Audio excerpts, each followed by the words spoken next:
a lot of people have about you is, do you believe the fundamental notion that a good guy with a gun or a good woman with a gun is an important bulwark against a bad person with a gun? And before you answer, I want you to meet Kimberly Corbin. Kimberly was a college student in Colorado in 2006. Kimberly's right over there. She was raped by a man who broke into her apartment.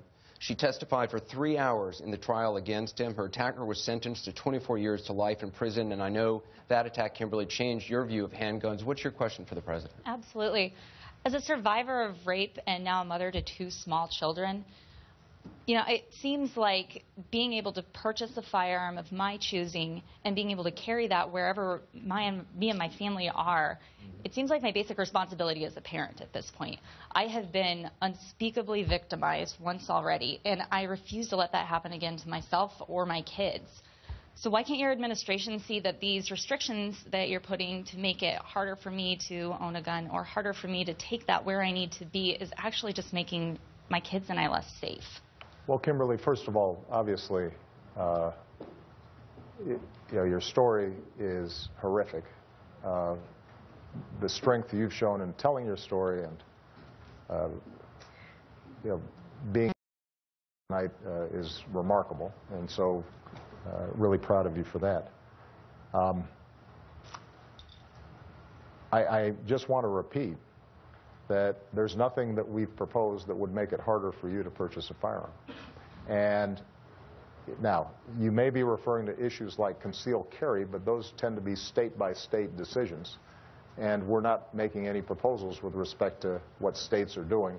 They can make their own decisions there.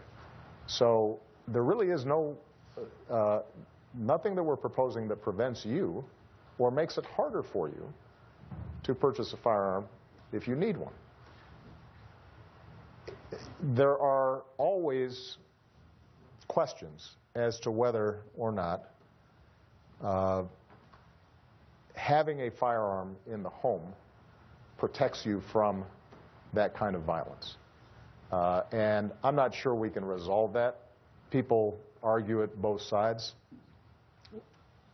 What is true is that you have to be pretty well trained in order to fire a weapon against somebody who is assaulting you and catches you by surprise. And what is also true is there's always the possibility that that firearm in a home leads to a tragic accident. We can debate that round or flat. But for now, what I just want to focus on is that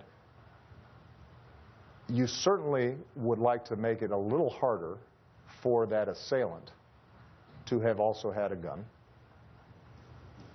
You certainly would want to make sure that if he gets released, that he now can't do what he did to you to somebody else. And it's going to be easier for us to prevent him from getting a gun if there's a strong background system in place, background check system in place. And so, if you look at the statistics, there's no doubt that there are times where somebody who has a weapon has been able to protect themselves and scare off an intruder or an assailant. But what is more often the case is that they may not have been able to protect themselves, but they end up being the victim of the weapon that they purchased themselves. And that's something that can be debated. In the meantime, all I'm focused on is making sure that a terrible crime like yours that was committed is not made easier because somebody can go on the internet and just buy whatever weapon they want without us finding out whether they're a criminal or not. Kimberly, thank you for being here.